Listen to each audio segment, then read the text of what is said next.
nahishuriwe iby'umusaraba wawe Yesu, singishidikanya Golgota yambesheje. Ndabasuje, tugiye gusoma igitabo cy'Abaroma, igice cya mbere n'igice cya kabiri. Abaroma igice cya mbere n'igice cya kabiri mu gusoma Bibiliya.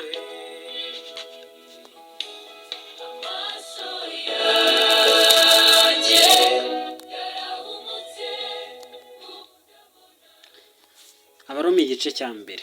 Pawulo imbata y'umwami Yesu Kristo, wahamagariwe kuba intumwa kandi watoranirijwe ubutumwa bwiza bw'Imana, ubwo yasezeranije kera mu kanwa k'abahanuzi bayo mu byanditswe byera, uvuga iby'umwana wayo wavutse mu rubyaro rwa Dawidi ku mubiri, kandi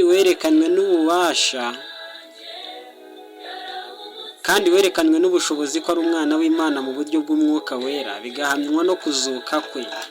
Niwe Yesu Kristo umwami wacu. Niwe waduhesheje igikundiro no kuba intumwa kubw'izina rye, kugira ngo mu mahanga yose habemo abumvira Imana babiheshwa no kwizera. Kandi namwe muri bo abahamagariwe kuba ba Yesu Kristo. Ndabandikiye abari i Roma mwese bakundwa n'Imana, bahamagariwe kuba bera. Ubuntu bube muri mwe n'amahoro biva ku Mana Data wa twese no ku mwami wacu Yesu Kristo. Irya mbere mwese mbashimiye Imana yanjye muri Yesu Kristo, kuko kwizera kwanyu kwamamaye mu isi yose. Imana nkorera mu mutima wanjye mvuga ubutumwa bwiza bw'umwana wayo, niyo ntanzeho umugabo yuko mbasabira urudaca uko senze, kugira ngo naho byamera bite Imana yemere kungendesha amahoro ubu ikangeza iwanyu, kuko nifuza kubonana namwe kugira ngo mbahe impano y'umwuka ngo ibakomeze, tubone uko duhumurizanya, mwebwe nanjye mpumurizwe no kwizera kwanyu, namwe mube muhumurijwe n'ukwanjye. Ariko bene data, sishaka ko mutamenye yuko kenshi nagambiriraga kuza iwanyu ngo mbone imbuto muri mwe, kandi namwe nko mu yandi mahanga, ariko ngira ibisibya kugeza na n'ubu. Abagiriki n'abatari abagiriki, abanyabwenge n'abaswa bafiteho umwenda, nicyo gituma ku bwanjye nshaka kubabwira ubutumwa bwiza namwe abari i Roma. Erega ubutumwa bwiza ntibunkoza isoni, kuko ari imbaraga y'Imana ihesha uwizera wese gukizwa, uhereye ku Muyuda ukageza ku Mugiriki. Kuko muri bwo ari namo gukiranuka kuva ku Mana guhishurirwa, guheshwa no kwizera kugakomezwa nako, nk'uko byanditswe ngo gukiranuka azabeshwaho no kwizera. Umujinya w'Imana uhishurwa uva mu ijuru, ubyukirijwe ubugome no gukiranirwa by'abantu byose, bashikamiza ukuri gukiranirwa kwabo, kuko bigaragara yuko bazi Imana ikaba ariyo ubwayo yabahishuriye ubwo bwenge. Kuko ibitaboneka byayo ari byo bubasha bwayo buhoraho n'ubumana bwayo, bigaragara neza uhereye ku kuremwa kw'isi, bigaragazwa n'ibyo yaremye kugira ngo batagira icyo kwireguza. Kuko ubwo bamenye Imana batayubahirije nk'Imana habe no kuyishima, ahubwo bahinduka bibwira ibitagira umumaro, maze imitima yabo y'ibirimarima icura umwijima. Biyise abanyabwenge bahinduka bapfu, maze ubwiza bw'Imana idapfa babuhindura ibishushanyo by'abantu bapfa, n'iby'ibiguruka, n'iby'ibigenza amaguru ane, n'iby'ibikororoka. Nicyo cyatumye Imana ibareka ngo bakurikize iby'imitima yabo irarikiye, bakora ibiteye isoni, bononana imibiri yabo, kuko baguraniye ukuri kw'Imana gukurikiza ibinyoma, bakaramya ibyaremwe bakabikorera kubirutisha Imana rurema, kandi ishimwe iteka ryose. Amena. Nicyo cyatumye Imana ibarekera kurarikira ibyonona, ndetse bigeze ubwo abagore babo bakoresha imibiri yabo uburyo bunyuranye n'ubwo yaremewe, kandi n'abagabo nuko bareka kugirira abagore babo iby'imibiri yabo yaremewe, bashyushywa no kurarikirana. Abagabo bagirirana n'abandi bagabo ibiteye isoni, bituma mu mibiri yabo bagarurirwa ingaruka mbi ikwiriye kuyoba kwabo. kandi ubwo banze kumenya Imana nicyo cyatumye Imana ibareka ngo bagire imitima yabaye akahebwe, bakora ibidakwiriye. Buzuye gukiranirwa kose n'ububi no kurarikira n'igomwa, buzuye n'ishyari n'ubwicanyi n'intonganya n'ubugambanyi no gukina ku mubyimba no gusebaniriza mu byongorerano. Ni abatukana, ni abanga Imana, ni abanyagasuzuguro, ni abirarira, ni abahimba ibibi, n'abatumvira ababyeyi, n'indakurwa ku izima, ni abava mu masezerano, n'abadakunda ababo, n'intababarira. Nubwo bamenye iteka ry'Imana yuko bakora ibisa bityo bakwiriye gupfa, uretse kubikora ubwabo gusa banashima n'abandi babikora. bwawe Yesu nahishuriwe, yamaze kuba igice cy'ubuzima bwanjye. Nicyo gituma utagira icyo kwireguza. Abaroma igice cya 2. Nicyo gituma utagira icyo kwireguza, wa muntu ucira abandi urubanza.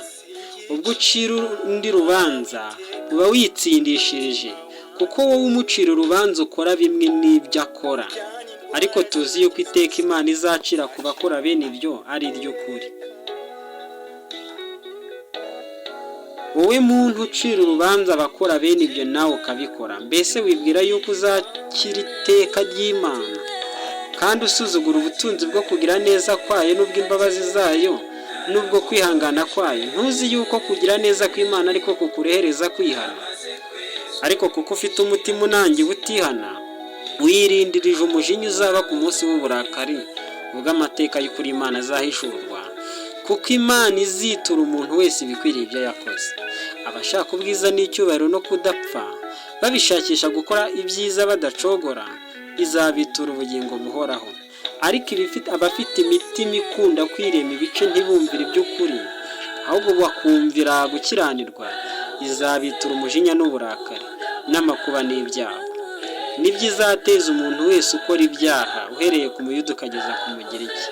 Ariko ubwiza n'icyubahiro n'amahoro nibyo izitura umuntu wese ukora ibyiza, uhereye ku Muyuda ukageza ku Mugiriki, kuko Imana itarobanura abantu ku butoni. Abakoze ibyaha bose batazi amategeko bazarimbuka badahowe amategeko, kandi abakoze ibyaha bose bazi amategeko bazacirwaho iteka ry'amategeko, kuko abumva gusa amategeko atari bo bakiranuka ku Mana, ahubwo abayumvira nibo batsindishirizwa nayo. Abapagani badafite amategeko y'Imana iyo bakoze iby'amategeko ku bwabo, baba bihindukiye amategeko nubwo batayafite, bakagaragaza ko umurimo utegetswe n'amategeko wanditswe mu mitima yabo, ugahanwa n'imitima ihana ibabwiriza, igafatanya n'ibitekerezo byabo kubarega cyangwa se kubaregura. Kandi ni nabyo Imana izatangaho umugabo ku munsi izacira abantu ho iteka muri Yesu Kristo ku byahishwe byabo, nk'uko ubutumwa bwiza nahawe buri.